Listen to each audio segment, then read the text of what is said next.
ఈరోజు ప్రపంచ ప్రకృతి సిద్ధ మండలాల గురించి తెలుసుకుందాం. ఈ పాఠ్యాంశం మనకు జనరల్గా స్కూల్ అసిస్టెంట్ మరియు ఎస్జిటి వాళ్ళకు అతి ప్రధానమైన పాఠ్యాంశం. ఈ ఇద్దరికి సంబంధించి కామన్గా ఉమ్మడిగా ఉండే ఏదైతే కాన్సెప్ట్ ఉందో దాని గురించి పూర్తిగా వివరంగా తెలుసుకోవడానికి మనం ఇక్కడ సిద్ధంగా ఉన్నాం. ప్రకృతి సిద్ధ మండలాలు మనకు జనరల్గా ఈ ప్రకృతి సిద్ధ మండలాల్లో సౌర కుటుంబంలో మానవ నివాసానికి అనుకూలంగా ఉన్న గ్రహము భూమి అనేది మనకు అందరికీ తెలిసిన విషయమే. అయితే ఈ భూమిపైన మానవ నివాసానికి అనుకూలంగా ఉందనే విషయము మనకు ఈ భూ ఉపరితలంపై ఉన్నటువంటి శీతోష్ణ స్థితి మరియు వాతావరణం ద్వారా మనం తెలుసుకోవడం జరుగుతూ ఉంటుంది. అయితే ఈ ఉపరితలము మానవుని ఆహారము, ఆవాసము, పచ్చదనము, గాలి వీటిని నిర్ణయిస్తుందనేది శీతోష్ణ స్థితి. మానవుడు మొట్టమొదటిసారిగా భూ ఉపరితలాన్ని ఉష్ణోగ్రత ఆధారంగా 3 శీతోష్ణ స్థితి మండలాలుగా విభజించారు. ఈ 3 శీతోష్ణ స్థితి మండలాల్లో మనకు అతి ప్రధానమైనది అత్యుష్ణ మండలం, రెండవది సమశీతోష్ణ మండలం, మూడవది శీతల మండలం. ఈ అత్యుష్ణ మండలం అనేది ఈ శీతల మండలం మనకు భూ ఉపరితలంలో భూమధ్య రేఖకు ఇరువైపులా భూమధ్య రేఖ 0 డిగ్రీ అక్షాంశాన్ని భూమధ్య రేఖ అంటారు. భూమధ్య రేఖకు ఉత్తరార్ధగోళంలో మరియు దక్షిణార్ధగోళంలో 23.5 డిగ్రీలు ఉత్తరార్ధగోళం మరియు దక్షిణార్ధగోళంలో 23.5 డిగ్రీలు దక్షిణార్ధగోళంలో, అనగా భూమధ్య రేఖకు ఇరువైపులా దక్షిణాన 23 డిగ్రీల మధ్య ఉన్నటువంటి ఈ మండలాన్ని మనకు అత్యుష్ణ మండలంగా గుర్తించడం జరిగింది. అదేవిధంగా ఈ రెండో మండలం తీసుకుంటే మనకు ఉత్తరార్ధగోళంలో 23.5 డిగ్రీల నుంచి మరియు దక్షిణార్ధగోళంలో 66.5 డిగ్రీల అక్షాంశాల మధ్య ఉన్న ఈ ప్రాగాన్ని మరియు మనకు సమశీతోష్ణ మండలంగా గుర్తించడం జరిగింది. అదేవిధంగా మూడో మండలమైనటువంటి శీతల మండలం, ఇది ఉత్తరార్ధగోళంలో 66.5 డిగ్రీల నుంచి మరియు దక్షిణార్ధగోళంలో 66.5 డిగ్రీల నుంచి ఉత్తర ధ్రువం వైపు వెళ్ళే కొద్దీ, అనగా ఉత్తర ధ్రువం వద్ద 90 డిగ్రీల మధ్య.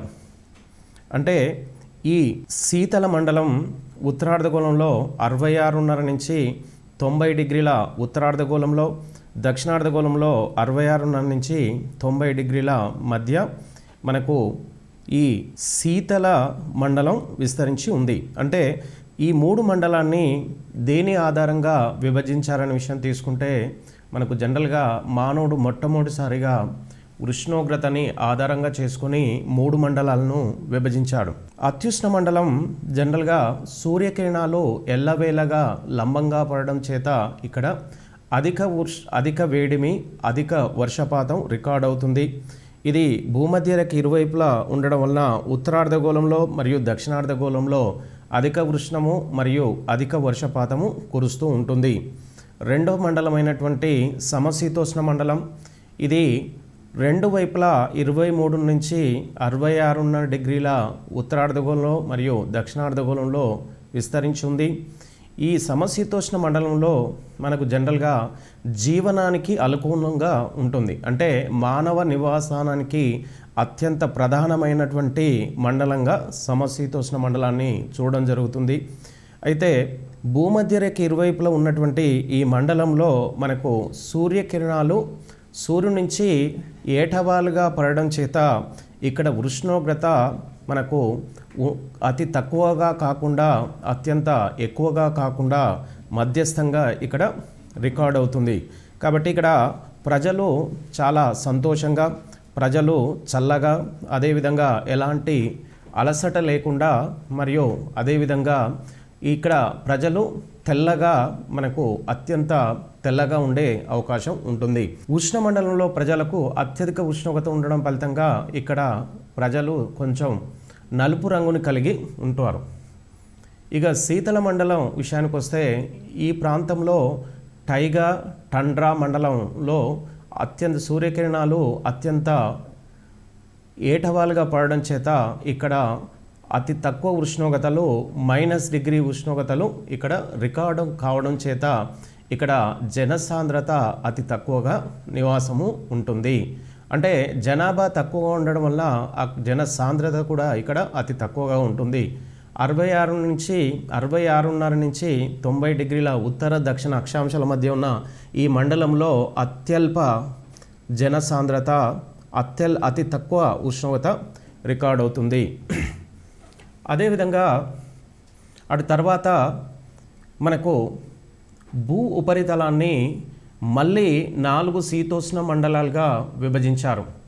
ఒకటి ఏ అంశాలని ఆధారంగా చేసుకొని ఈ 4 శీతోష్ణ మండలాలని విభజించారనే విషయం తీసుకుంటే, ఒకటి ఉష్ణోగ్రత, వర్షపాతం మరియు నేలలు అనగా ఇక్కడ నేల శాతం, నేలల యొక్క సారాన్ని ఆధారంగా చేసుకున్నారు. ఇక్కడ ఉష్ణోగ్రత, వర్షపాతం, హెచ్చు తగ్గులను ఆధారంగా చేసుకొని ఈ భూగోళాన్ని మళ్ళీ 4 శీతోష్ణ మండలాలుగా విభజించారు. ఒకటి అత్యుష్ణ మండలం, రెండోది ఉష్ణ సమశీతోష్ణ మండలం, మూడోది చల్లని సమశీతోష్ణ మండలం, నాలుగోది శీతల మండలం.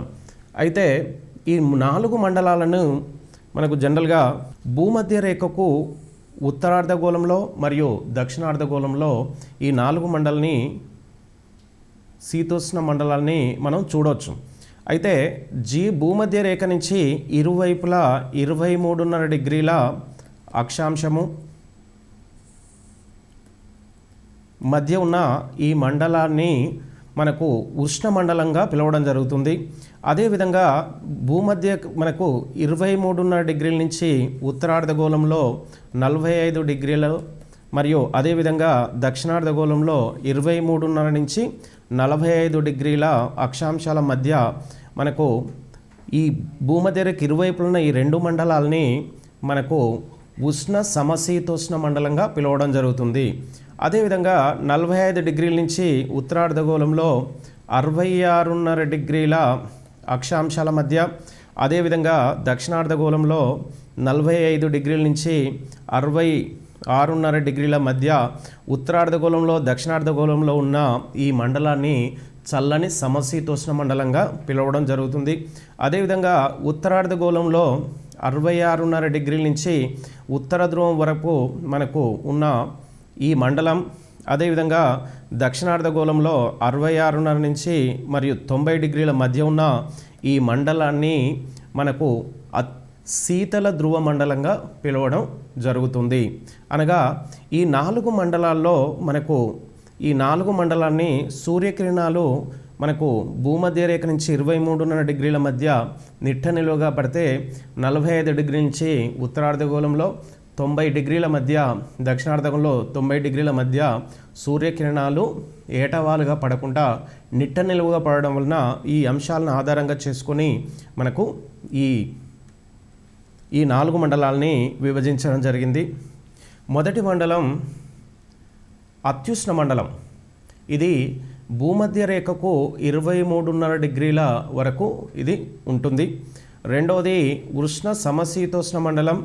ఇది భూమధ్య రేఖకు ఇరువైపులా 23.5 డిగ్రీల నుంచి 45 డిగ్రీల వరకు ఇది ఉంటుంది. మూడవది చల్లని సమశీతోష్ణ మండలం. ఇది భూమధ్య రేఖకు ఇరువైపులా 45 డిగ్రీల నుంచి 66.5 డిగ్రీల అక్షాంశాల మధ్య ఉంటుంది. నాలుగో మండలం శీతల మండలం. ఇది 66.5 డిగ్రీల నుంచి 90 డిగ్రీల ఉత్తర దక్షిణ అక్షాంశాల మధ్య ఇది విస్తరించింది. అటు తర్వాత మనకు భూ ఉపరితలం పైన 7 ఖండాలు మరియు 5 మహాసముద్రాలు విస్తరించి ఉన్నాయి. అంటే భూ ఉపరితలంలో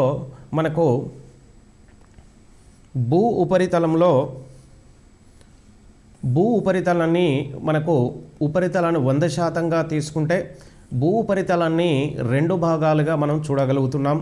ఒకటి భూభాగము, రెండవది జలభాగం. భూభాగము మొత్తం 71% ఆక్రమిస్తే జలభాగం ఉపరితలంలో 29%గా ఆక్రమించింది. భూభాగం 70%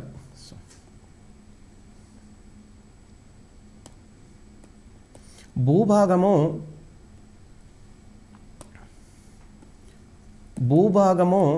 29%గా ఉంటే జలభాగము మనకు భూభాగము 29%, జలభాగము భూ ఉపరితలంలో 71% ఆక్రమించింది. అయితే మహాసముద్రాల సామీప్యాన్ని ఆధారంగా చేసుకొని భూగోళాన్ని 13 ప్రకృతి సిద్ధ మండలాలుగా విభజించడం జరిగింది. అదేవిధంగా భూ ఉపరితలాన్ని 13 ప్రకృతి సిద్ధ మండలాలుగా విభజించారు. దేని ఆధారంగా చేసుకొని 13 ప్రకృతి సిద్ధ మండలాలను విభజించారనే విషయం తీసుకుంటే శీతోష్ణ స్థితి, నైసర్గిక స్వరూపము మరియు అరణ్యాలను, అడవులను ఆధారంగా చేసుకొని 13 ప్రకృతి సిద్ధ మండలాలుగా విభజించడం జరిగింది. అందులో మొదటి ప్రకృతి సిద్ధ మండలం అత్యుష్ణ మండలం. భూమధ్య రేఖకు 13 ప్రకృతి సిద్ధ మండలాలుగా విభజించారు. ఒకటి భూమధ్య రేఖ మండలం, రెండవది ఆయన రేఖ మండలం లేదా ఆయన రేఖ మండల ఎడారులు లేదా ఉష్ణమండల ఎడారులు, మూడవది ఉష్ణమండల పచ్చిక బయళ్ళు, దీన్ని మరొక పేరుతో సవన్న గడ్డి మైదానాలు అని కూడా పిలుస్తుంటారు. నాలుగవది ఋతుపవన మండలం, ఐదవది మధ్యధరా ప్రకృతి సిద్ధ మండలం, ఆరోది సమశీతోష్ణ మండల ఎడారులు. అదేవిధంగా ఆరో తీసుకుంటే సమశీతోష్ణ మండల ఎడారులు, ఏడవది చైనా రీతి ప్రకృతి సిద్ధ మండలం. ఇక 8వ ప్రకృతి సిద్ధ మండలం తీసుకుంటే సముద్ర ప్రభావిత పశ్చిమ తీర ప్రాంతం, 9వది సమశీతోష్ణ మండల పచ్చిక బయళ్ళు, దీన్ని మరొక పేరు స్టెప్పీ పచ్చిక బయళ్ళు లేదా స్టెప్పీ గడ్డి మైదానాలు అనే పేరుతోని పిలుస్తుంటారు. ఇక 10వది లారెన్షియా రీతి ప్రకృతి సిద్ధ మండలం, 11వది ఉపధ్రువ మండలం లేదా టైగా మండలం, 12వది టండ్రా మండలం, 13వది ధ్రువ హిమాచ్ఛాదిత మండలంగా 13 ప్రకృతి సిద్ధ మండలాలను, ఈ 13 ప్రకృతి సిద్ధ మండలాన్ని భూ ఉపరితలంపై ఉన్నటువంటి శీతోష్ణ స్థితి, నైసర్గిక స్థితి, సహజ వృక్ష సంపద వంటి ఈ 3 అంశాలను ఆధారంగా చేసుకొని మనకు ఈ ప్రకృతి సిద్ధ మండలాలని విభజించడం జరిగింది. మొదటిది తీసుకుంటే ఈ 13 ప్రకృతి సిద్ధ మండలాల్లో మనకు అతి ప్రధానమైనటువంటి 8 ప్రకృతి సిద్ధ మండలాలను గురించి మనకు టెక్స్ట్ బుక్లో అంటే మనకు టీఆర్టీలో మనకు అత్యంత లోతుగా మనకు ఎన్నో అంశాలని మనకు ఈ మండలాల నుంచి కొన్ని తెలుసుకోవడం జరుగుతుంది. ఇక్కడ మనకు టెక్స్ట్ బుక్లో 8 ప్రకృతి సిద్ధ మండలాల గురించి పూర్తిగా మనకు వివరించడం జరిగింది. అయితే అందులో అతి ప్రధానమైనటువంటి ప్రకృతి సిద్ధ మండలమైనటువంటి భూమధ్య రేఖ మండలం గురించి చూద్దాం. ఇది అతి ప్రధానమైనటువంటి పాఠ్యాంశం. దీని నుంచి ఎక్కువగా మనకు క్వశ్చన్ వచ్చే అవకాశం ఉందనేది మనకు అర్థమవుతుంది. ఇక భూమధ్య రేఖ మండలం గురించి మనం తీసుకుంటే ఈ భూమధ్య రేఖ మండలం మనకు జనరల్గా భూమధ్య రేఖకి ఇరువైపులా 0 డిగ్రీ అక్షాంశము లేదా భూమధ్య రేఖ. భూమధ్య రేఖకు ఇరువైపులా 10 డిగ్రీల ఉత్తరార్ధగోళంలో మరియు దక్షిణార్ధగోళంలో 10 డిగ్రీల మధ్య ఉత్తర దక్షిణ అక్షాంశాల మధ్య విస్తరించి ఉన్నటువంటి ఈ ప్రాంతాన్ని భూమధ్య రేఖ మండలంగా గుర్తించడం జరిగింది. ఈ భూమధ్య రేఖ మండలంలో మనకు అతి ప్రధానమైనటువంటి ఈ భూమధ్య రేఖ మండలంలో ఎల్లవేళలా మనకు సూర్యకిరణాలు లంబంగా పడడం చేత ఈ మధ్య ప్రాంతంలో అనగా ఉత్తరార్ధగోళంలో 10 డిగ్రీలు, దక్షిణార్ధగోళంలో 10 డిగ్రీల మధ్య ఉన్న ఈ ప్రాంతంలో సూర్యకిరణాలు ఎల్లవేళలా లంబంగా పడడం చేత ఇక్కడ ప్రతిరోజు వర్షము, ప్రతిరోజు అత్యధికంగా ఉష్ణోగ్రత మరియు మనకు వాతావరణంలో తేమ అత్యధికంగా ఉండే అంశాలుగా గుర్తించడం జరిగింది. అంటే ఇక్కడ సూర్యకిరణాలు లంబంగా పడడం చేత ఇక్కడ ప్రధానంగా 3 అంశాలు మనకు తెలుసుకోవడానికి ఏర్పడ్డాయి. ఒకటి అత్యధిక ఉష్ణోగ్రత. ఇక్కడ అత్యధిక ఉష్ణోగ్రత 21 డిగ్రీల నుంచి మనకు 32 డిగ్రీల ఉష్ణోగ్రతల మధ్యన ఈ ప్రాంతంలో అత్యధిక ఉష్ణోగ్రత రికార్డ్ అవుతుంది. అదేవిధంగా ఇక్కడ అత్యధిక ఉష్ణోగ్రతని అనుసరిస్తూ ఈ ప్రాంతంలో మనకు అత్యధిక వర్షపాతం 150 నుంచి 300 సెంటీమీటర్ల వర్షపాతము ఇక్కడ రికార్డ్ అవుతుంది. ఇక్కడ అత్యధికంగా వాతావరణ తేమ కూడా అత్యధికంగా రికార్డ్ అవుతుంది. ఈ 3 అంశాలు అత్యధికంగా నమోదు కావడానికి అతి ప్రధాన కారణం సూర్యకిరణాలు ఎల్లవేళలా ఈ ప్రాంతం అంటే భూమధ్య రేఖ మండలమైనటువంటి 10 డిగ్రీలు ఉత్తరార్ధగోళం, దక్షిణార్ధగోళం 10 డిగ్రీల మధ్య ఎల్లవేళలా సూర్యకిరణాలు లంబంగా పడడం వల్ల ఈ 3 వాతావరణ స్థితులు అనేవి ఎక్కువగా నమోదు అవుతూ ఉంటాయి. 21 డిగ్రీలు నుంచి 32 డిగ్రీలు అంటే ఇక్కడ అత్యధిక ఉష్ణోగ్రతని చెప్పుకోవడం జరుగుతుంది. అదేవిధంగా ఇక్కడ వర్షపాతం కూడా 150 నుంచి 300 సెంటీమీటర్ల వర్షపాతం రికార్డ్ అవుతుంది. అంటే జనరల్గా ఇక్కడ భారతదేశ సరాసరి వర్షపాతం 105 సెంటీమీటర్లుగా నమోదవుతుంది.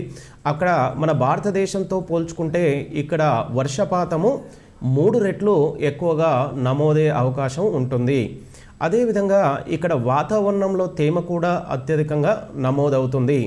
దీనికి ప్రధాన కారణం తీసుకుంటే సూర్యకిరణాలు ఈ ప్రాంతంలో లంబంగా పడడం చేత ఈ 3 అంశాల్లో శీతోష్ణ స్థితిలో ఎన్నో రకాల వేరియేషన్స్ అత్యధికంగా ఉండడం జరిగింది.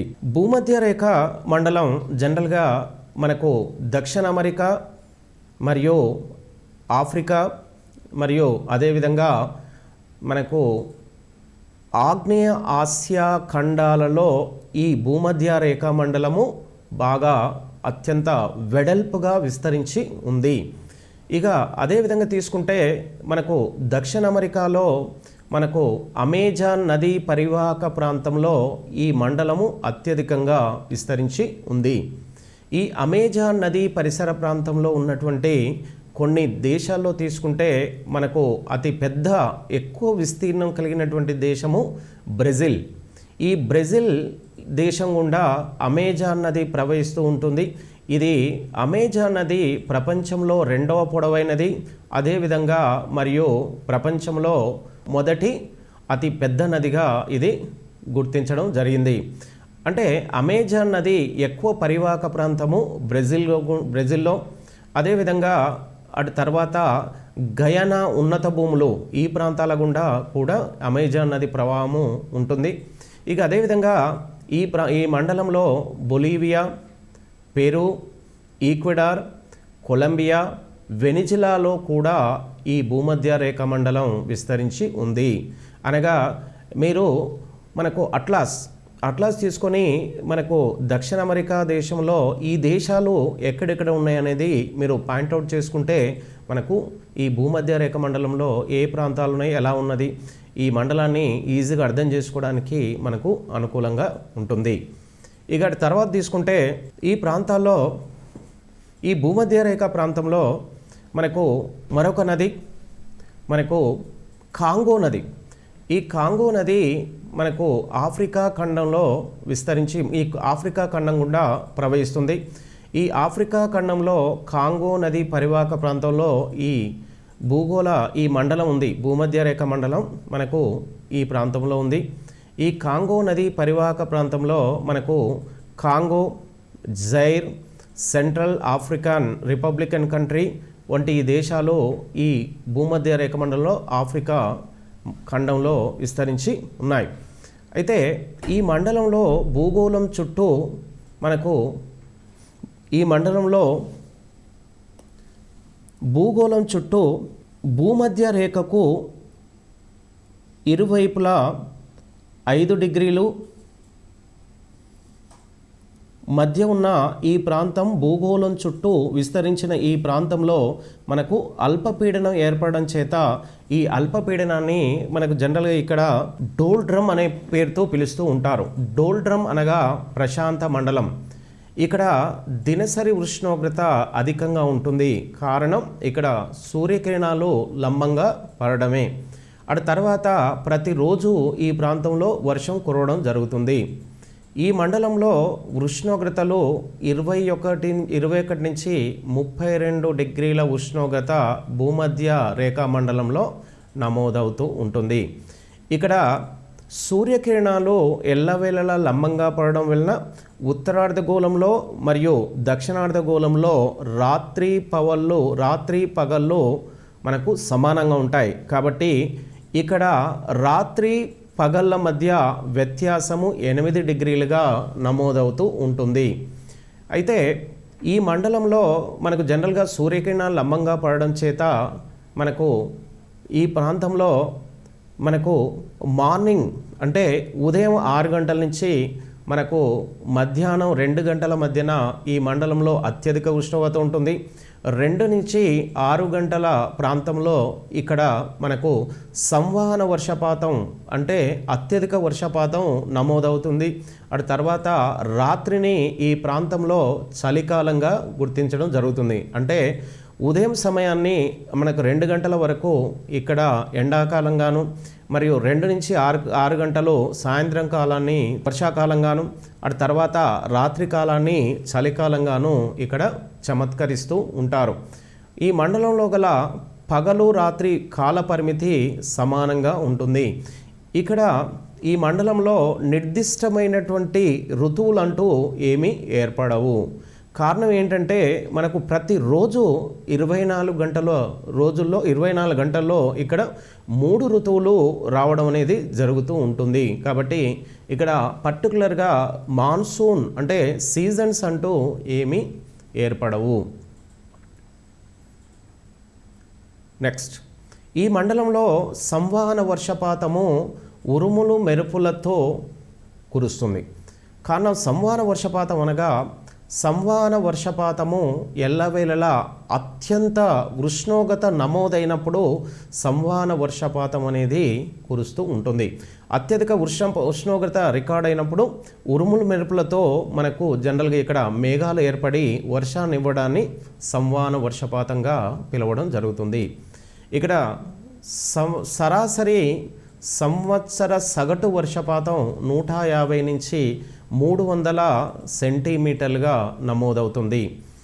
ప్రపంచంలో మనకు జనరల్గా ప్రపంచంలో అత్యధిక వర్షపాతం నమోదయ్యే ప్రాంతాల్లో తీసుకుంటే మొదటి 4లో మనకు చివరి 4వదైనటువంటి అత్యధిక వర్షపాతం నమోదయ్యే ప్రాంతమైనటువంటి క్యామరూన్ శిఖరం, ఇది ఆఫ్రికా ఖండంలో మనకు ఇది ఉంది.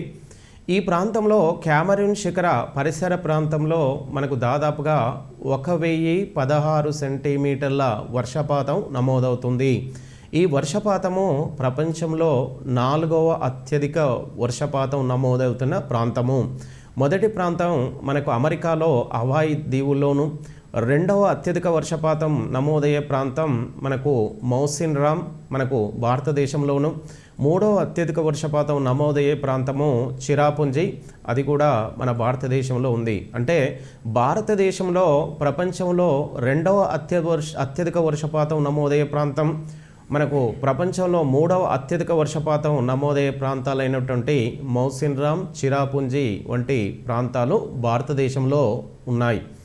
అయితే మనకు జనరల్గా మనకు భూమధ్య రేఖ పరిసర ప్రాంతంలో అంటే ఉత్తరార్ధగోళంలో 10 డిగ్రీలు, దక్షిణార్ధగోళంలో 10 డిగ్రీలు భూమధ్య రేఖ అయినటువంటి ఈ ప్రాంతంలో సూర్యకిరణాలు ఎల్లవేళలా లంబంగా పడడం చేత ఈ భూమధ్య రేఖ మీద మనకు మార్చి 21వ తేదీ మరియు సెప్టెంబర్ 23వ తేదీల్లో వర్షపాతము జనరల్గా ఈ రోజుల్లో అత్యధిక వర్షపాతం నమోదవుతుంది. మిగతా నెలల కంటే మార్చ్ ఏప్రిల్ నెలలో అత్యధికంగా వర్షపాతం నమోదయ్యే రోజులుగా మనం చూసుకోవచ్చు. అయితే మనకు భూమధ్య రేఖ మీద సూర్యకిరణాలు మనకు మార్చ్ 21 మరియు అదేవిధంగా సెప్టెంబర్ 23 రోజుల్లో సూర్యకిరణాలు లంబంగా పడతాయి. ఈ 2 రోజుల్లో మనకు భూ ఉపరితలం అంటే ఈ మండలంలో 10 డిగ్రీలు ఉత్తరార్ధగోళం, దక్షిణార్ధగోళం 10 డిగ్రీల మధ్య ఈ ప్రాంతంలో మనకు ఈ 2 రోజుల్లో 21 సెప్టెంబర్ 23 రోజుల్లో మనకు సరాసరి వర్షపాతం అంటే ప్రతిరోజు సరాసరి వర్షపాతం కంటే కొంచెం ఎక్కువ వర్షపాతం నమోదయ్యే అవకాశం ఉంటుంది. అదేవిధంగా ఈ 2 రోజులే కాకుండా మార్చ్ మరియు సెప్టెంబర్ నెలలో కూడా కొంత మిగతా నెలలతో పోల్చుకుంటే ఎక్కువ వర్షపాతం నమోదయ్యే అవకాశం ఉంటుంది. అయితే భూమధ్య రేఖకు ఉత్తరార్ధగోళంలో 23.5 డిగ్రీలు, దక్షిణార్ధగోళంలో 23.5 డిగ్రీలు ఈ 2 రోజుల్లో ఈ అక్షాంశం వద్ద కూడా సూర్యకిరణాలు జనరల్గా లంబంగా పడుతుంటాయి. జూన్ 21న మనకు కర్కట రేఖ మీద, మకర రేఖ మీద, డిసెంబర్ 22వ తేదీన కూడా ఇక్కడ సూర్యకిరణాలు లంబంగా ప్రసరించడం చేత అత్యంత ఉష్ణోగ్రత అత్యంత వేడి నమోదయ్యే అక్షాంశం ఏదంటే మనకు జనరల్గా కర్కట రేఖ జూన్ 21న అత్యంత ఎక్కువ ఉష్ణోగ్రత నమోదవుతుంది. అతి తక్కువ ఉష్ణోగ్రత అంటే అతి చల్లని రోజు ఏ రోజు అనే విషయాన్ని తీసుకుంటే డిసెంబర్ 22ని అతి చల్లని రోజుగా మనం తీసుకోవడం జరుగుతూ ఉంటుంది. ఇక్కడ భూమధ్య రేఖా మండలంలో ప్రతిరోజు అత్యధిక ఉష్ణం, ప్రతిరోజు అధిక వర్షపాతం, అదేవిధంగా రాత్రి కాలం అతి చల్లగా ఉండడం చేత ఇక్కడ వర్షం సాయంత్రం సమయంలో ఉరుముల మెరుపులతో సంవాన వర్షపాతం అనేది నమోదవుతుంది. అయితే దాదాపుగా అన్ని ప్రాంతాల్లో కూడా ఇక్కడ ఈ మండలంలో సంవాన వర్షపాతం అనేది రికార్డ్ అవుతుంది. అయితే మనకు ఆసియాలో ఉన్నటువంటి దేశాలైనటువంటి మనకు మలేషియా, అటు తర్వాత Singapore, Brunei and Indonesia, Philippines వంటి దేశాల్లో కూడా ఈ భూమధ్య రేఖ మండలం విస్తరించి ఉంది. ఇక్కడ మనకి ఇండోనేషియా దేశంలో ఉన్నటువంటి జావా ద్వీపంలోని ఒక పట్టణం బోగోర్ పట్టణంలో ప్రతిరోజు అనగా అత్యధిక ఉరుములు మెరుపులతో శబ్దం ఇక్కడ వినపడడం జరుగుతుంది. అంటే సంవత్సరంలో బోగోర్ మండలంలో మనకు 322 రోజుల పాటు ఉరుముల మెరుపులతో శబ్దం అనేది రావడం జరుగుతుంది. ఇక భూమధ్య రేఖ మండలంలోని విశాల పత్ర దట్టమైన సతత హరిత అరణ్యాలను ఇక్కడ సెల్వాలు అనే పేరుతోని పిలుస్తారు. అంటే భూమధ్య రేఖా మండలంలో ఉన్నటువంటి జనరల్గా ఈ భూమధ్య రేఖా మండలంలోని దట్టమైన అరణ్యాలుని జనరల్గా సతత హరిత అరణ్యాలుగా పిలవడం జరుగుతుంది.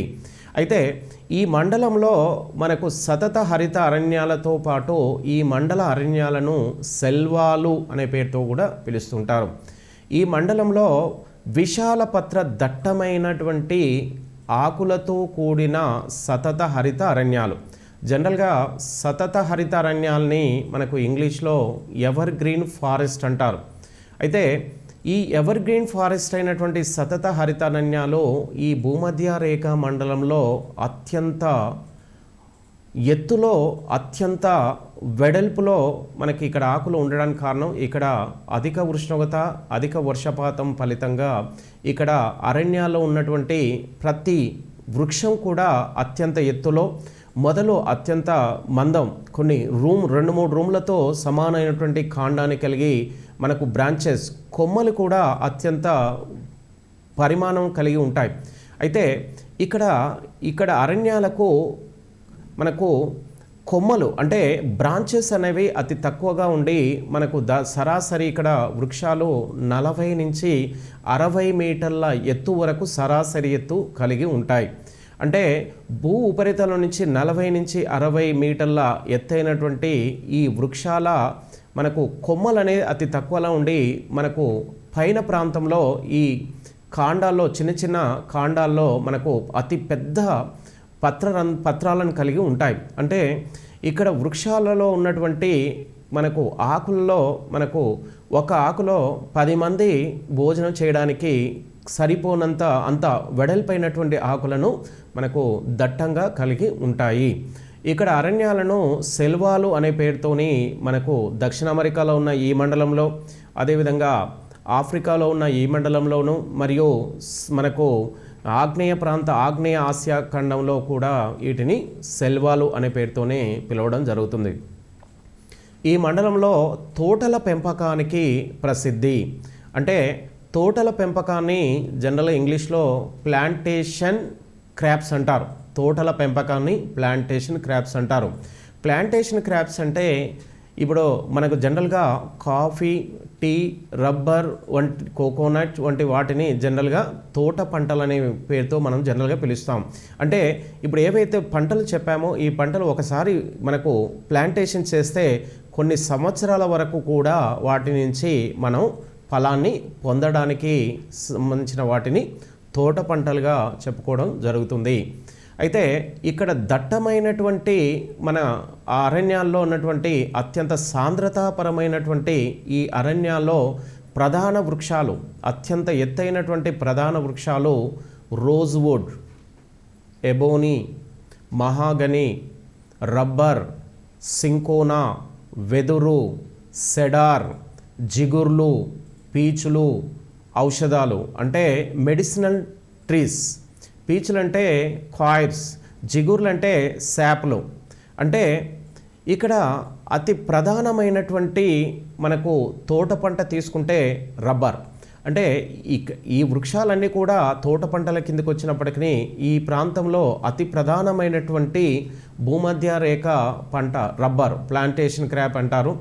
అయితే ఇక్కడి వృక్షాలని మనకు ఎలాంటి ఉపయోగాలు అనేవి చాలా తక్కువగా ఉంటాయి. అంటే కమర్షియల్గా ఈ వృక్షాలని, ఈ ప్రధాన వృక్షాలని ఎలాంటి ఉపయోగాలు లేకుండా ఇలా వదిలేయడం జరుగుతుంది. ఎందుకంటే ఇవి అత్యంత ఎక్కువగా ఎత్తుండి వెడల్పుగా ఉండడం కారణం, మనకు అక్కడ దట్టంగా ఉండడం వలన వీటిని మనకు తీసుకొచ్చి మనకు వాడుకోవడానికి పెద్దగా ఉపయోగానికి లేని చెట్లు. ఇక్కడ ఈ వృక్షాల్లో మనకు అత్యంత ప్రధానమైనటువంటి వృక్షాల నుంచి వచ్చే అతి ప్రధానమైనటువంటి ఉపయోగం అనేది తీసుకుంటే ఇక్కడ వెస్టిండీస్ దేశంలో పెరిగే ఒక వృక్షం జాపోట్ అనే వృక్షం.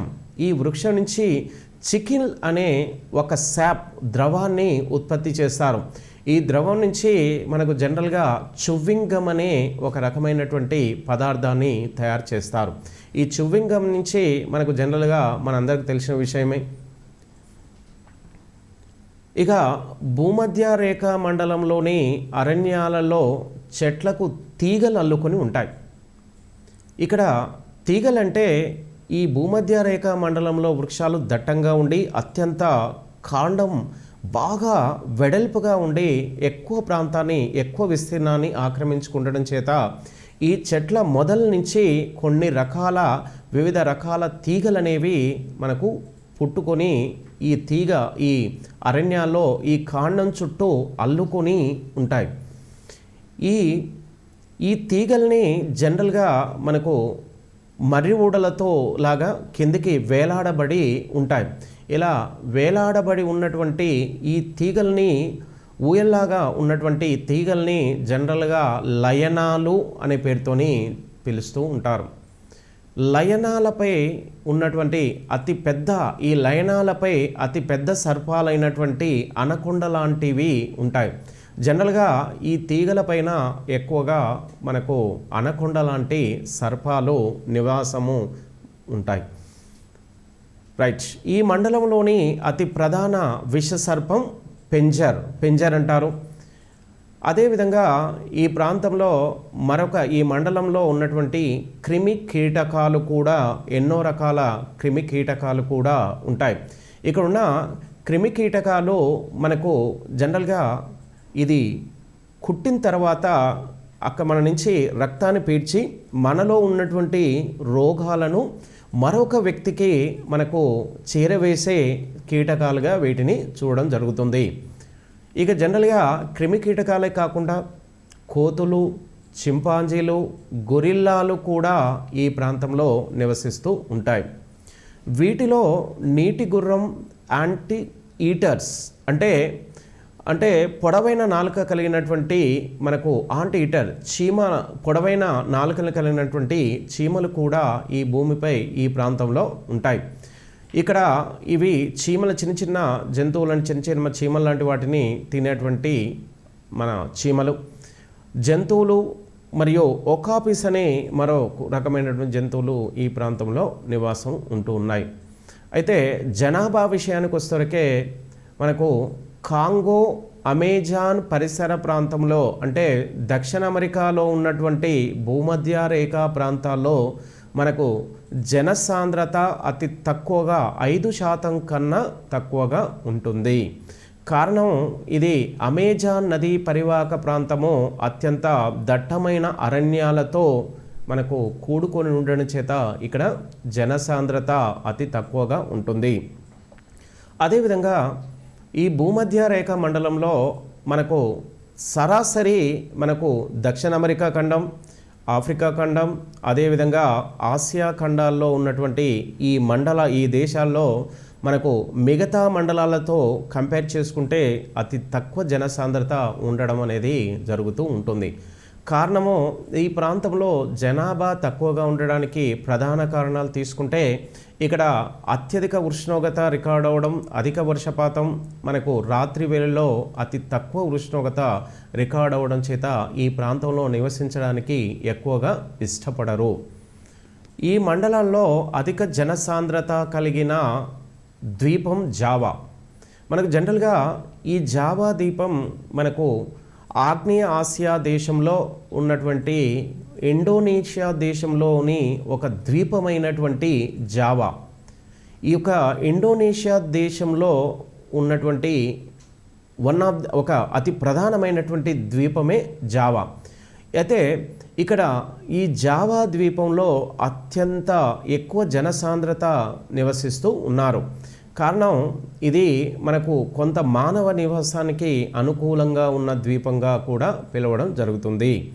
అయితే ప్రపంచంలో మనకు జనరల్గా తీసుకుంటే మన భారతదేశంలో అండమాన్ నికోబార్ దీవుల్లో అత్యధికంగా దీవులు కలిగిన ప్రాంతంగా చూస్తుంటాం.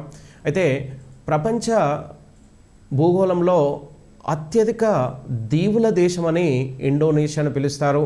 రెండవ అతిపెద్ద దీవుల దేశం మనకు ఫిలిప్పీన్స్. ఇక్కడ మనకు ఎక్కువగా వర్షాలు, అధిక ఉష్ణోగ్రత నమోదవడం చేత ఈ ప్రాంతంలో కొంత ఎత్తైన ప్రాంతాల్లో మనకు అత్యంత దట్టమైన అరణ్యాలు ఏర్పడడం చేత ఈ అరణ్య ప్రాంతంలో ఆటవిక జాతులైనటువంటి అనగా ట్రైబల్ పీపుల్స్ అంటే ఆదిమవాసులు ఎక్కువగా నివసిస్తూ ఉంటారు. ఇక్కడ ఆదిమవాసులు అత్యధికంగా నివసించడానికి కారణం తీసుకుంటే ఈ అరణ్యాల్లో లభించే మనకు వివిధ రకాలైనటువంటి అరణ్య ఉత్పత్తులు అంటే ఉప ఉత్పత్తులు, అరణ్యాల్లో లభించేటువంటి కొన్ని రకాలైనటువంటి పదార్థాలను వీళ్ళు ఏరుకొని అక్కడ వాటిని ప్రధాన ఆహారంగా వాటిని అమ్ముకొని ఈ ప్రాంతంలో ఎక్కువగా నివసిస్తూ ఉంటారు. అయితే మనకు జనరల్గా ఈ భూమధ్య రేఖ మండలంలో ఉన్నటువంటి ప్రధానమైనటువంటి మనకు ట్రైబల్ పీపుల్, ఆదిమవాసులు ఎక్కువగా మనకు ఆఫ్రికా ఖండలోని కాంగో నదీ పరివాహక ప్రాంతంలో ఎక్కువగా ఈ మనకు ఆదిమవాసులు ఎక్కువగా నివసిస్తున్నారు. అయితే కాంగో నది పరివాహక ప్రాంతంలో మనకు అత్యధికంగా నివసించే ఆదిమవాసులు అంటే ట్రైబల్ పీపుల్, గిరిజనులు, పిగ్మీలు. వీళ్ళు జనరల్గా ఈ కాంగో నది పరిసర ప్రాంతంలో ఉన్నటువంటి ఈ దట్టమైన అరణ్యాల్లో వీళ్ళు ఎక్కువగా నివసిస్తుంటారు. అయితే భూమిపైన అత్యంత వెనకబడిన వారిగా ఈ పిగ్మీలను జనరల్గా పిలవడం జరుగుతుంది. వీరు జనరల్గా ఏంటంటే అనాగరికులు. వీళ్ళు వీరి ప్రధాన వృత్తిగా వీళ్ళు తీసుకొని ఇక్కడ నివసిస్తున్నారు. వీళ్ళు అత్యధికంగా ఉష్ణోగ్రత నమోదు కావడం చేత ఈ ప్రాంతంలోని ఈ పిగ్మీలు అతి పొట్టిగా మరియు నల్లని కలర్ను కలిగి ఉంటున్నారు. ఇక్కడ కాంగో నది పరివాహక ప్రాంతంలో ఉన్నటువంటి వీళ్ళు మనకు ఇక్కడ ఎక్కువగా అర్ధచంద్రాకార గుడిసెల్లో ఎక్కువగా నివసిస్తూ ఉన్నారు. అంటే ఎక్కువగా వీళ్ళు అర్ధచంద్రాకార గుడిసెల్ని మనకు నిర్మించుకొని ఇక్కడ ఈ ప్రాంతంలో నివసిస్తూ ఉన్నారు. ఇక రెండవది అయినటువంటి అమెజాన్ నది పరివాహక ప్రాంతము అయినటువంటి ఎక్కువగా అమెజాన్ నది పరివాహక ప్రాంతంలో ఇక్కడ నివసించే ఆదిమ జాతుల్ని రెడ్ ఇండియన్స్గా పేరుతో పిలవడం జరుగుతుంది. ఈ రెడ్ ఇండియన్స్ల యొక్క ప్రధాన వృత్తి వేట, అదేవిధంగా సంచార జీవితం. అంటే ఒక ప్రాంతం నుంచి మరొక ప్రాంతానికి వీరు వలస వెళ్తూ అక్కడ వేటను ప్రధాన వృత్తిగా చేసుకొని జీవిస్తూ ఉన్నారు. ఆ తర్వాత మనకు ఆసియా, ఆగ్నేయ ఆసియా ప్రాంతంలో ప్రధానమైనటువంటి దేశమైనటువంటి మలేసియా. ఈ మలేసియా దేశంలో అరణ్యాల్లో నివసించే ఇక్కడ ఆదిమవాసుల్ని సెమాంగులు మరియు సకామేలుగా పిలవడం జరుగుతుంది. అటు తర్వాత బోర్నియా ద్వీపం, ఇది కూడా మనకు ఆగ్నేయ ఆసియా దేశంలో ఉన్నటువంటి బోర్నియా ద్వీపంలో నివసించే ఈ ట్రైబల్ పీపుల్ని హెడ్ హంటర్స్ అనే పేరుతోని పిలుస్తూ ఉంటారు. ఇక్కడ సుమత్రా అనే దీవిలో మనకు కాబూ జాతి వారు ఉన్నారు. ఈ సుమత్రా దీవి మనకు జావా దీవి, సుమత్రా దీవి, ఈ రెండు కొంచెం పక్కపక్కలో ఉన్నటువంటి ఇండోనేషియా దేశంలోని ప్రధానమైనటువంటి అత్యంత అభివృద్ధి చెందినటువంటి దీవులు. ఈ సుమత్రా దీవిలో కాబూ జాతి వారు అనే ఈ ట్రైబల్ పీపుల్ నివసిస్తూ ఉన్నారు. అటు తర్వాత వీరి ప్రగతి, వీరి యొక్క డెవలప్మెంట్ విషయాలను తీసుకుంటే ఈ మండలంలో మనకు ఎక్కువగా అరణ్య ప్రాంతం ఉండడం చేత ఇక్కడ మనకు ఆదిమ వాసులు ఎక్కువగా పోడు వ్యవసాయాన్ని అమల్లోకి తీసుకొచ్చారు. ఈ పోడు వ్యవసాయము అనగా మనకు ప్రపంచంలోనే అత్యంత పురాతనమైనటువంటి వ్యవసాయ విధానమే పోడు వ్యవసాయము. ఈ పోడు వ్యవసాయాన్ని షిఫ్టింగ్ కల్టివేటింగ్ అంటారు. జనరల్గా షిఫ్టింగ్ అనే విషయాన్ని తీసుకుంటే, అంటే పోడు వ్యవసాయం అనగా ఇది ఈ భూమధ్య రేఖా మండలంలో అత్యధికంగా అరణ్య ప్రాంతము, కొంత ఎత్తైన ప్రాంతంలో అరణ్యాలు దట్టంగా ఉండడం చేత ఈ అరణ్య ప్రాంతంలో మనకు జనరల్గా దట్టమైన అరణ్య ప్రాంతాన్ని, ఒక ప్రాంతాన్ని వాళ్ళు ఎంచుకొని ఈ ప్రాంతంలో ఉన్న గిరిజనులు ఆ దట్టమైన అరణ్య ప్రాంతాన్ని, అక్కడ ఉన్నటువంటి వృక్షాలను నరికి ఆ వృక్షాలని అక్కడ ఎండిన తర్వాత కొంత టైం తర్వాత ఆ వృక్షాలను తగలబెట్టి, ఆ తగలబెట్టిన తర్వాత వచ్చినటువంటి బూడిదే, ఏ యాసెస్ ఏదైతే బూడిద ఉంటుందో ఆ బూడిదని ఆ ప్రాంతంలో ఏదైతే వృక్షాలను నరికారో ఆ నరికిన ప్రాంతంలో బూడిదని వెదజల్లి అక్కడ బూడిదను అత్యంత సారవంతమైనటువంటి ఎరువుగా బూడిదను ఉపయోగిస్తూ ఇక్కడ వివిధ రకాలైనటువంటి పంటల్ని పండిస్తూ ఉంటారు. అంటే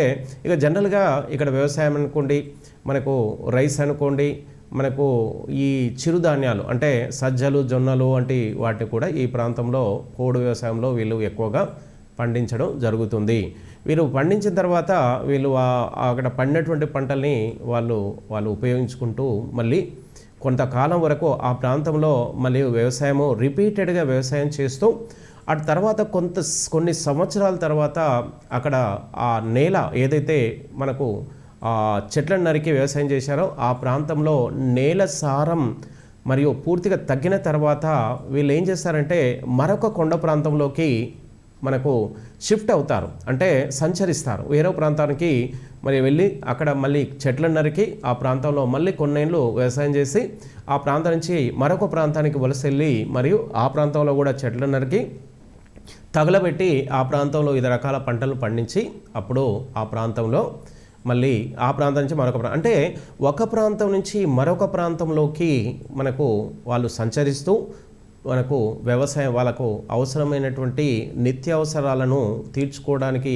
పండించే పంటల్ని ఈ పోడు వ్యవసాయం కింద వాళ్ళు చేసి వాళ్ళు ఈ పోడు వ్యవసాయాన్ని అమలులోకి తీసుకొచ్చారు. అయితే ఈ మండలంలో తోట పంటలు అధికంగా పండిస్తారు. మనకు జనరల్గా ప్రపంచంలో రబ్బర్ ఉత్పత్తి, ప్రపంచంలో 90% వరకు రబ్బర్ ఉత్పత్తి ఈ మండలంలోనే ఉత్పత్తి జరుగుతుంది. అయితే ఈ మండలంలో మనకు మలేషియా, ఇండోనేషియా, థాయిలాండ్ ఈ 3 దేశాల్లోనే మనకు దాదాపుగా అత్యధికంగా రబ్బర్ ఉత్పత్తి చేసే దేశాలుగా ఈ 3 దేశాలని సూచిస్తారు. అంటే ఈ మండలంలో దాదాపు 90% వరకు రబ్బర్ని ఉత్పత్తి చేస్తారు. అంటే రబ్బర్ పంటకు అత్యంత అనుకూలమైనటువంటి శీతోష్ణ స్థితి భూమధ్య రేఖ మండలంలో ఉండడమే కారణము.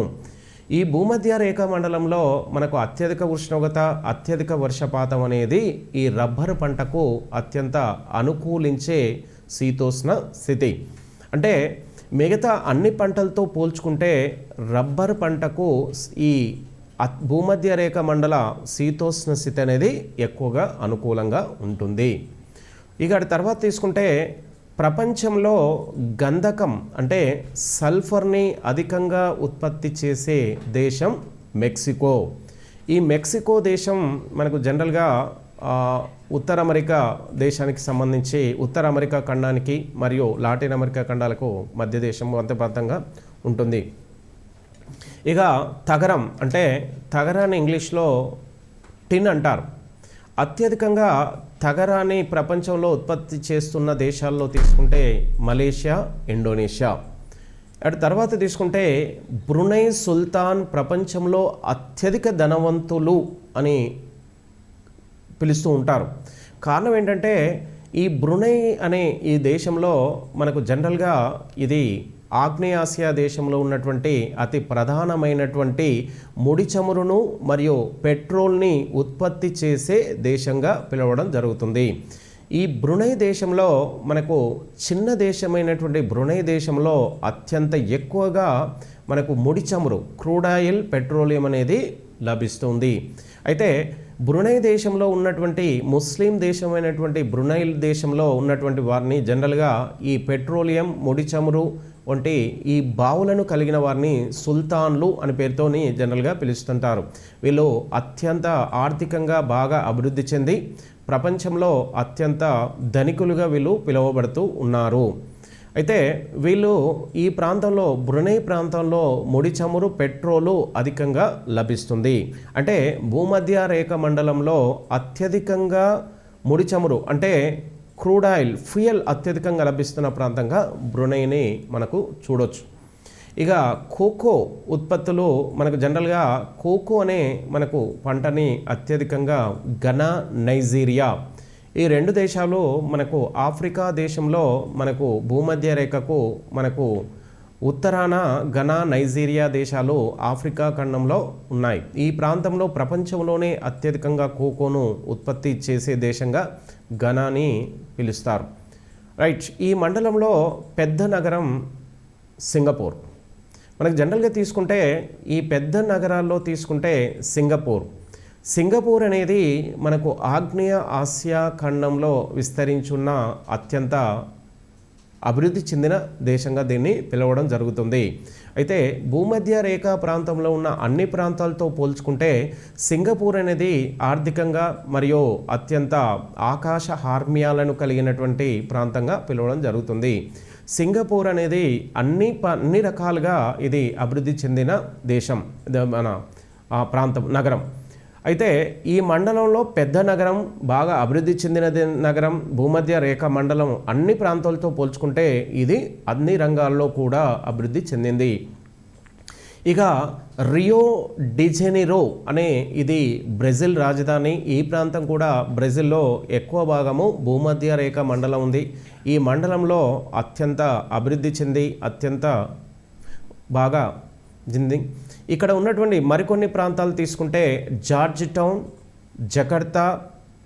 జకర్తా ఇండోనేషియా రాజధాని, బాండుంగ్, మానస్, లియోపోల్డ్ వెల్లీ వంటి ప్రధాన నగరాలు. అంటే మనకు భూమధ్య రేఖ మండలం గురించి, ప్రకృతి సిద్ధ మండలం గురించి ఇప్పటి వరకు మనం చెప్పుకోవడం జరిగింది. ఈ మండలంలో మనకు జనరల్గా మనకు ఎస్జిటి కానీ స్కూల్ అసిస్టెంట్ కానీ ఖచ్చితంగా ఒక క్వశ్చన్ వచ్చే అవకాశం అనేది దాదాపుగా ప్రీవియస్ ఇంతకుముందు జరిగినటువంటి మనకు ఎగ్జామ్ క్వశ్చన్ పేపర్ని బట్టి చూస్తే ఎక్కువగా అవకాశం ఉంది. కాబట్టి దీంట్లో ఇప్పుడు ఏవైతే చెప్పుకోవడం జరిగిందో, ఏదైతే అంశాలు, ఏదైతే కాన్సెప్ట్ చెప్పడం జరిగిందో ఈ అంశాలని అతి జాగ్రత్తగా మరియు ఈ ప్రాంతాలు, ఈ నగరాలు, ఏవైతే దేశాలు ఉన్నాయో ఖండాలు, దక్షిణ అమెరికా, ఆఫ్రికా, మనకు ఆగ్నేయాసియా దేశాల్లో ఏవైతే దేశాలు ఉన్నాయో వీటిని మనకు మ్యాప్ అండ్ ప్రపంచ పటాన్ని ముందు పెట్టుకొని కొంచెం ఈ దేశాలు ఎక్కడెక్కడ ఉన్నాయని తీసుకుంటూ ఆ ప్రాంతాలకు ఆ దేశాల్లో వారి యొక్క ప్రధాన ఇంపార్టెన్సీ, వాటి యొక్క ఏ పట్టణాలు ఎలా ఉన్నాయి, పట్టణాలు ఏ క్లైమేట్ సిస్టమ్ ఎలా ఉన్నాయని కొన్ని మనం దగ్గర మ్యాప్ పెట్టుకొని చూసుకుంటే కొంత ఈజీగా బ్రెయిన్లో మనం ఇంజెక్ట్ చేసినట్టుగా ఉండే అవకాశం ఉంటుంది. అయితే మనకు ప్రధానంగా ఇప్పుడు ఈ చాప్టర్లో మనకు అతి ప్రధానంగా తీసుకుంటే మనకు ప్రకృతి సిద్ధ మండలాలు 11 ప్రకృతి సిద్ధ మండలాలను ఏ అంశాలను ఆధారంగా చేసుకొని విభజించారు అనే అంశం అనేది అతి ప్రధానమైనది. అంటే ఏ అంశాలను ఆధారంగా చేసుకున్నారు? శీతోష్ణ స్థితి. శీతోష్ణ స్థితిలో ఏమేమి ఉంటాయి? మరియు వర్షపాతం, ఉష్ణోగ్రత. అటు తర్వాత తీసుకుంటే నైసర్గిక స్వరూపం, అంటే దీని ఇంగ్లీష్లో ల్యాండ్ ఫామ్, అంటే భూస్వరూపాలు. అంటే ఇక్కడ ఈ భూమధ్య రేఖ మండలంలో ఉన్నటువంటి నైసర్గిక స్వరూపాలైనటువంటి భూస్వరూపాలు పర్వతాలు, కొండలు, పీఠభూములు మరియు మైదానం, ఈ అంశాలను ఆధారంగా చేసుకొని మనకు విభజించడం జరిగింది. ఆ తర్వాత ప్రకృతి ఈ సిద్ధ మండలంలో అరణ్య ప్రాంతాలని ఆధారంగా చేసుకున్నారు. అంటే ప్రధానంగా అరణ్యాలను కూడా బేస్ చేసుకుని విభజించారు. అంటే మనకు శీతోష్ణ స్థితి మరియు నైసర్గిక స్వరూపం, మనకు సహజ వృక్ష సంపదని ఆధారంగా చేసుకొని ప్రకృతి 13 ప్రకృతి సిద్ధ మండలాలుగా విభజించడం జరిగింది. ఆ తర్వాత తీసుకుంటే మానవ మేధస్సు పెరిగే కొద్దీ మనకు మొట్టమొదటిసారిగా మానవ మేధస్సు పెరుగుతున్న క్రమంలో మానవుడు మొట్టమొదటిసారిగా మనకు భూ ఉపరితలాన్ని దేన్ని ఆధారంగా 3 మండలాలుగా విభజించాడంటే ఉష్ణోగ్రతని ఆధారంగా చేసుకున్నారు. ఇది కూడా అంతకుముందు మనకు ఎగ్జామ్లో రావడం జరిగింది. అంటే మనకు మొట్టమొదటిసారిగా మానవ మేధస్సు పెరిగే క్రమంలో మానవుడు మనకు జనరల్గా దేని ఆధారంగా చేసుకొని 3 మండలాలుగా విభజించారు అంటే ఉష్ణోగ్రత. 1వ మండలం మనకు ఆయనరేఖ మండలం, 2వది సమశీతోష్ణ మండలం, 3వది శీతల మండలం. ఓకే, అటు తర్వాత తీసుకుంటే మనకు వర్షపాతం, శీతోష్ణ స్థితి మరియు వర్షపాతం, శీతోష్ణ స్థితి, నేలను ఆధారంగా చేసుకుని 4 మండలాలుగా విభజించడం జరిగింది. ఒకటోది మనకు ఉష్ణమండలం, రెండోది మనకు ఉష్ణమండలం, రెండోది తీసుకుంటే ఉష్ణ సమశీతోష్ణ మండలం, చల్లని సమశీతోష్ణ మండలం, మూడోది మనకు ధ్రువ శీతల మండలంగా విభజించింది. ఆ తర్వాత భూమధ్య రేఖ మండలం అనేది ఉత్తరార్ధగోళంలో, దక్షిణార్ధగోళంలో భూమధ్య రేఖకు 10 డిగ్రీలు, దక్షిణార్ధగోళం 10 డిగ్రీల మధ్య విస్తరించింది. ఇది 3 ఖండాల్లో ఉంది. ఏ ఖండాల్లో ఏ దేశాలు ఉన్నాయనేది అతి ప్రధానమైనది. ఇక్కడ సరాసరి ప్రపంచ భూ ఉపరితలంలో అత్యధిక వర్షపాతం కురిసే ప్రాంతాల్లో తీసుకుంటే ఇక్కడ మనకు మౌంట్ క్యామరూన్ అనే ప్రాంతంలో అత్యధికంగా వర్షపాతం నమోదవుతుంది. ఇది ప్రపంచంలో 4వది. అయితే మనకు జనరల్గా అత్యధికంగా మనకు శబ్దాలు వినబడే తీసుకుంటే భోగోరు ప్రాంతంలో మనకు అత్యధిక శబ్దాలు వినబడతాయి. ఈ మండలంలో సంవహన వర్షపాతం అనేది ఉరుముల మెరుపుల ద్వారా రావడం జరుగుతుంది.